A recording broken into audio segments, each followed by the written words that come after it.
Hi guys, Buzzard. Welcome to Southport Airshow 2024. We said we were going to bring something different this year.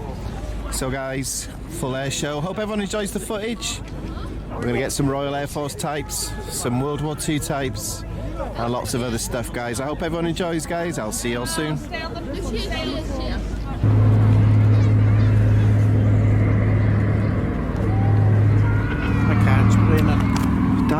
Convoy escort and air-sea rescue, the Catalina, as it's known to the US Navy, was closely involved in the attack on Pearl Harbor with the interception of the Japanese invasion force, the discovery and shadowing of the Bismarck prior to its destruction, and the sinking of several dozen U-boats over World War II.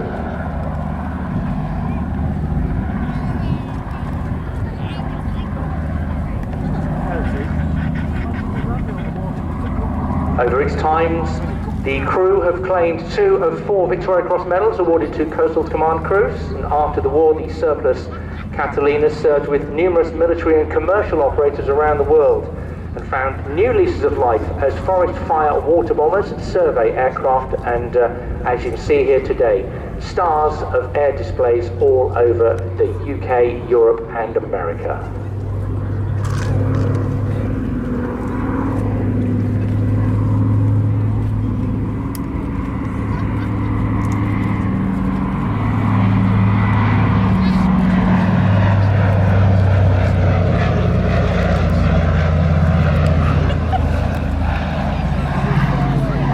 Now there are only around 14 or 15 airworthy examples around the world of post-war, used by the Arctic Survey, briefly working as a freighter before joining search and rescue flights, where it served until finally being sold by them in 1961.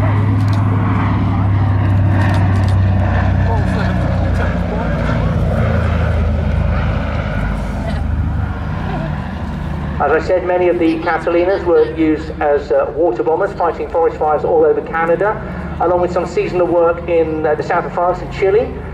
And in the 1990s, Miss Pickup was purchased for the African Safari Flight Project, which was planned. It had passenger seats put in, a one-piece rear hull ballista, which was for viewing at the rear, and had a stair installed at the back as well, but the safari flying never got off the ground, and it was then abandoned in Ninamo, and it was there that Plain Sailing, the organisation that run this beautiful aircraft, located the airframe, and after a lot of work managed to get her across to Duxford.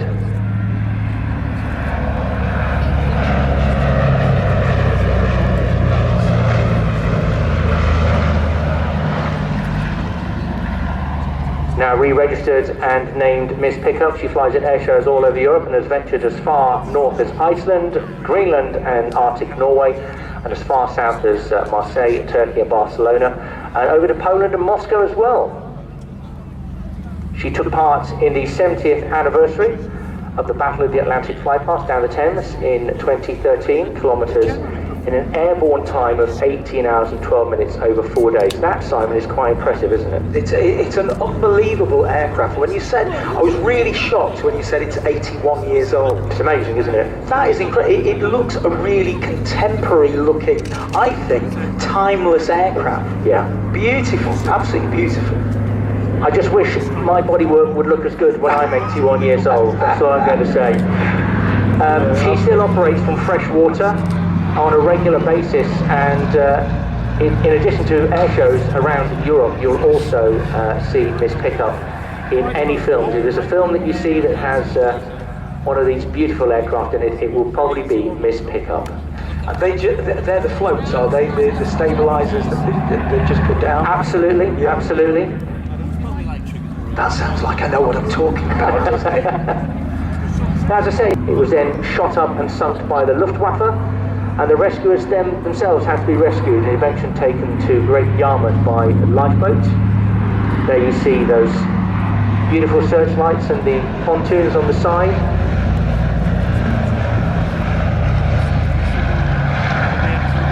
And there is a memorial to the original loss of Miss Pickup, recorded on the Counting the Cost of Memorial sculpture at the American Air Museum down at the Imperial War Museum of Duxford. Normally crewed by a crew of 8, so maximum speed of 196 miles an hour, which isn't bad for something that's 81 years old. We'll have to the left now to display for you.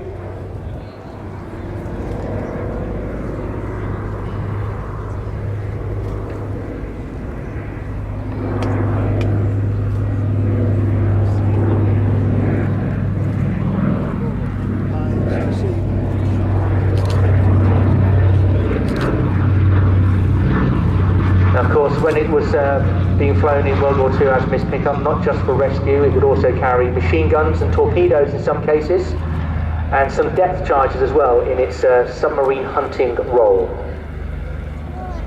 Now, if you'd like to support Miss Pickup and preserve the memory of this beautiful aircraft and the legacy of the many air crews who have flown in her and indeed UK, and help keep this beautiful, beautiful aircraft displaying for everyone for years to come. Really tight turning circle as well. It seems for such a a large aircraft, it seems like it can turn on a penny. That really. And of course, in its original role as both hunting submarines, this would enable it to locate, drop depth charges, and turn, and also for rescuing as well. Of course, you'd be able to see the people you're rescuing and then come round and immediately give them some reassurance that you spotted them and that you were coming down.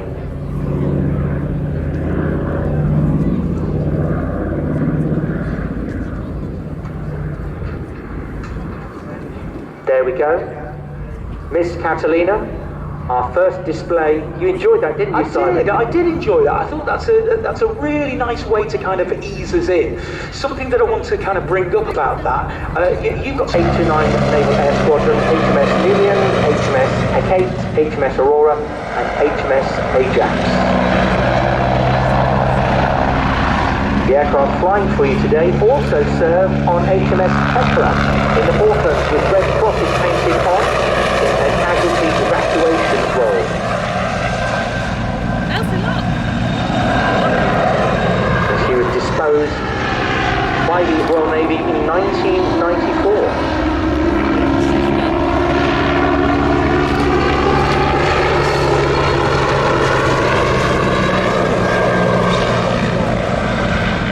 Being flown for you today by Steve Daniels, who joined the Royal Navy at the Britannia Naval College in Dartmouth in 1976. He served with the Naval Air Commando Squadron operating helicopters, frontline and second line qualified helicopter instructor.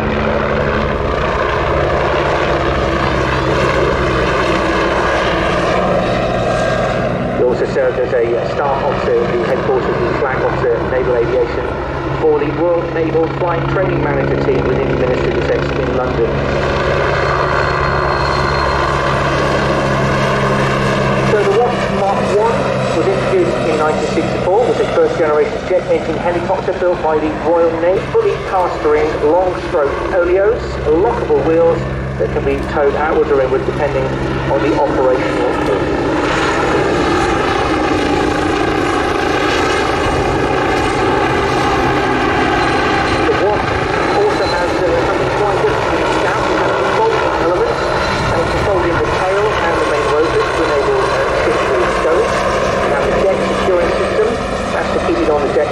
Going up and down, which is really important, isn't it?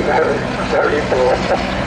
It's also got a negative pitch to its stick to help the Wasp land in rough seas on a heaving deck, so it can pitch negative as well.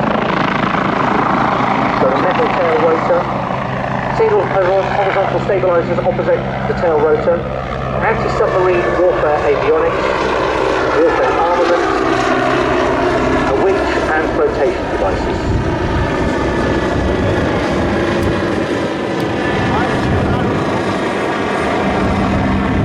Taken out of frontline service in the late 1980s, of course, with the introduction of the Western Lynx. It was brought back into full operational service when war in Argentina broke out in 1982, following the invasion of the Falkland Islands. 7 reserve frigates and their helicopters were recommissioned immediately for active service in the South Atlantic.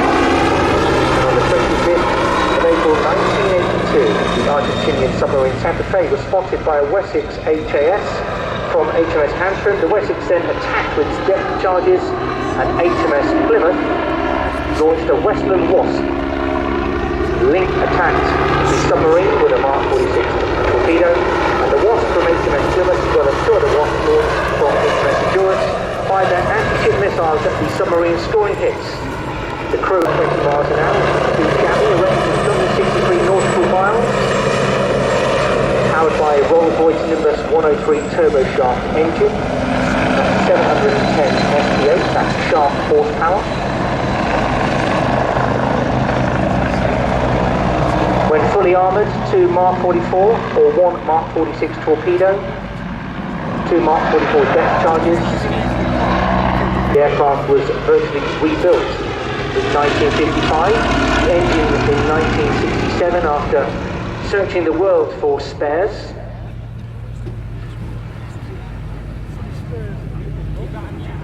And like you do sometimes, you think, I've seen that face before. If you think you recognise this beautiful swordfish Mark II, well, she was a movie star at one point. She had a part in the film Sink the Bismarck, demonstrating the pivotal role that the near-obsolete fairy swordfish played in World War II when they got torpedoed on the mighty German battle cruisers, disabling the ship so it could be overtaken and targeted by the surface fleet.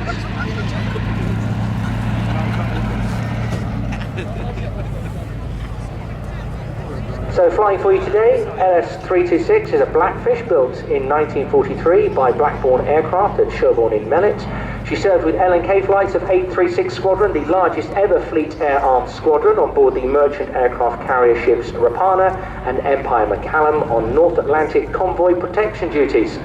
Following her active service, she was used for training and communication duties from the Royal Naval Air Station Culham near Oxford and Worthy Down near Winchester.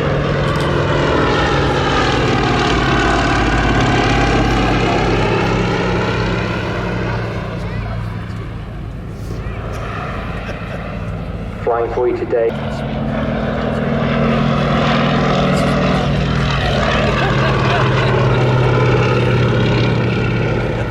In 1947, Fairey Aviation bought LS-326 and displayed her at various garden party displays. And the following year, she was sent to White Waltham for storage and remained there, gradually deteriorating until Sir Richard Fairey gave orders for the aircraft to be rebuilt.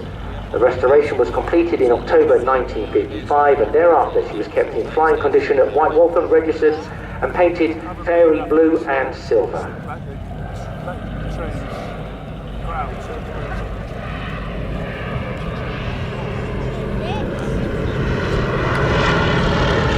In 1959 she was repainted for her starring role in the film Sink the Bismarck. And in October 1960 was presented to the Royal Navy by the Westland Aircraft Company and delivered to the Royal Nation Air Station Yeovilton, where she's been on. The look of the biplane has it's a beautiful look. Think about it, that going on active service, there's no canopy there. You're going out, you're having to, fire your guns, drop your torpedoes and everything. You must be absolutely frozen. And to keep that going, keep that kind of focus, it must have been so hard to do. And such a lot of work to keep this swordfish in the sky. Between 1999 and 2008, she underwent extensive works at BAE Systems to her wings, and she's been flying ever since then. She's also been adopted by the city of Liverpool, and she proudly displays the city's name on her side.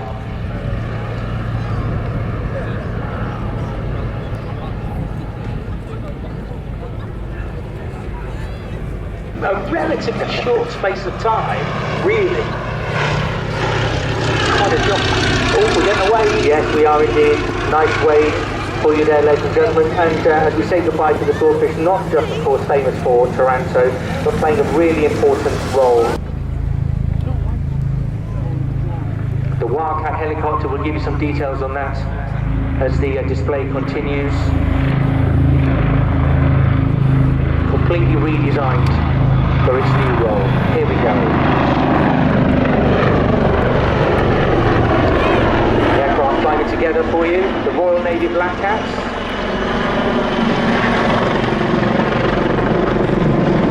There you have your formation, wing goes up.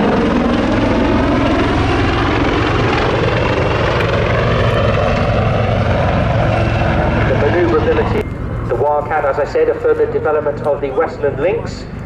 sharing a similar appearance to the Lynx, but it's a very different design. It's a completely redesigned composite tail, which is the greatest visual difference you'll see between the old and the new. It also allows for a more powerful tail rotor system, as well as improving the aircraft's strength and stealth qualities with its diamond profile. Here we go with that Canadian brake. Putting into an opposing window, and they now run back into a steep height and climb position in the high over. Get your cameras ready for the formation nose over.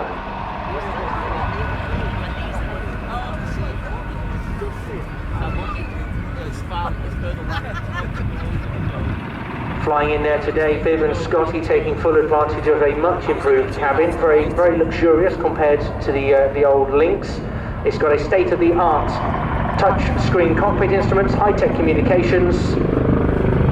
Here we go for the formation nose over.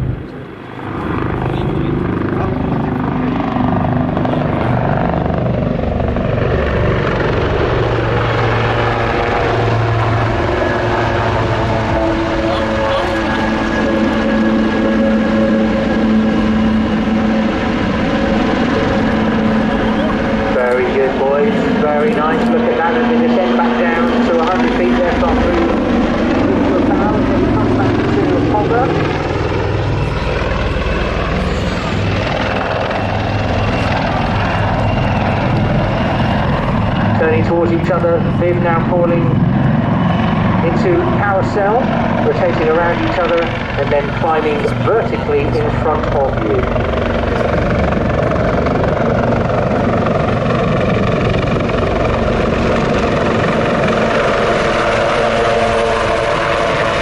There we go, they are just one rotor distance from each other there. That is really some control of your aircraft.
Reversing positions before flying back into another climbed nose.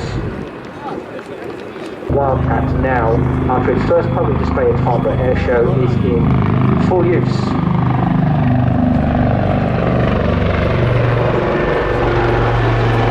Here we have the cyclic climb to a nose over at the top.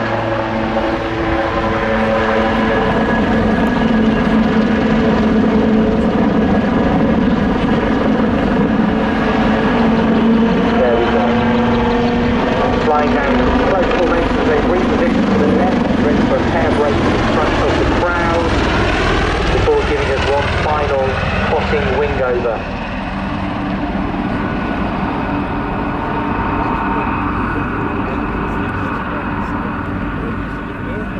Armaments-wise, as we were discussing there, anti-ship, anti-submarine, ship protection, casualty evacuation, battlefield reconnaissance and general utility, and also bearing the suffix HMA, which stands for heli. Here we come in for our final crossing wing over.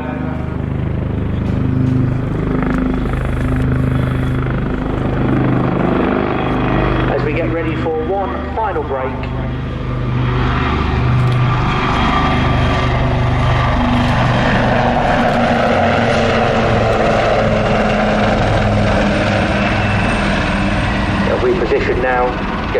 cameras.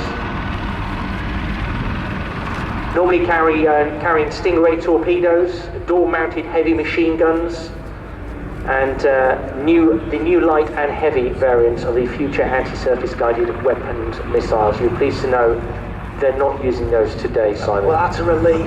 That is a relief. I mean, you said it, Andy. I mean, if you're in a situation where you see one of those, that's kind of it.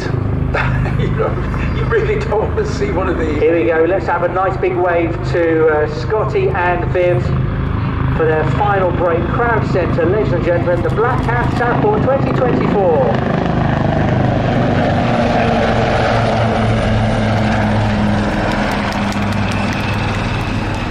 And the G limitation on the extra 300 NG is 10 G.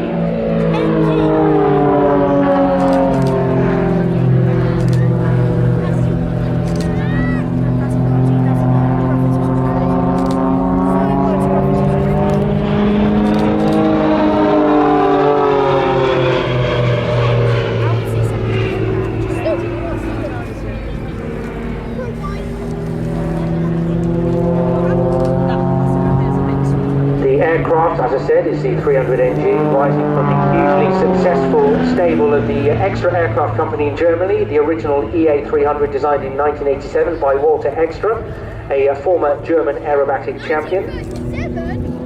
They were talking about G there, Simon. That would be negative G as they go over. Yeah. That's all the blood rushes to your feet. G being the standard of 1 gravity. Yeah. So 2G, you would feel twice your weight, or the weight you normally feel in the morning when you get out. A huge canopy on this aircraft. There is, and there's a reason for that, because although they are flying solo today, both Michael and Tom, if you want, they can take past becoming the youngest person ever to be awarded a display authorization certificate for display flying. That's amazing, because at that point you probably don't have. And if you follow these guys on Instagram, they have GoPros while they're doing the display, Simon, and you can really get to see as they come in and pull right across the front of the crowd, all nice and close. Very nice, Tom. Yeah, Aren't they? yeah, Just glued together. and the system of flying, of course. Tom, who's flying behind Michael, would just be looking at the aircraft in front and making sure, ignoring everything else taking place all over the world as a solo display pilot, and as part of a formation aerobatic team. He also flies some old warbirds, some heritage aircraft, and he's currently the youngest Spitfire pilot in the UK. A nice photo opportunity here, ladies and gentlemen. Oh, very nice, guys.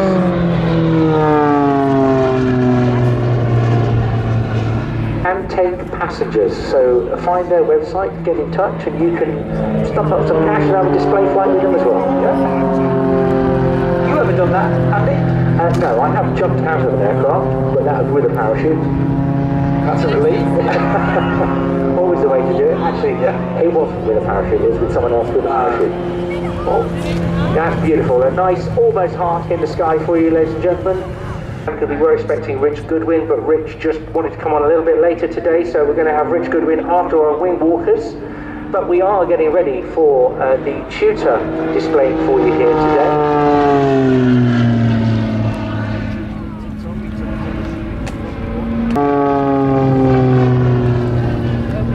Now, I don't know if he's trying to do Morse code with the smoke on there. Go up to the top again.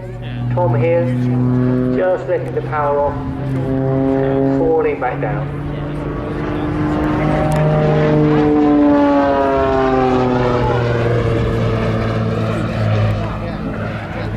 .360-degree turn. Such control, Simon, on the stick there, such control. Mark Cuban coming back across for you. Slide. As we go up.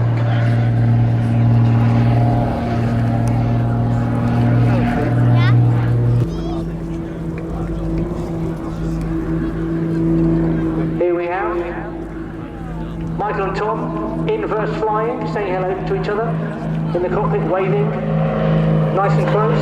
Probably about, I would say maybe apart from each other there, Simon?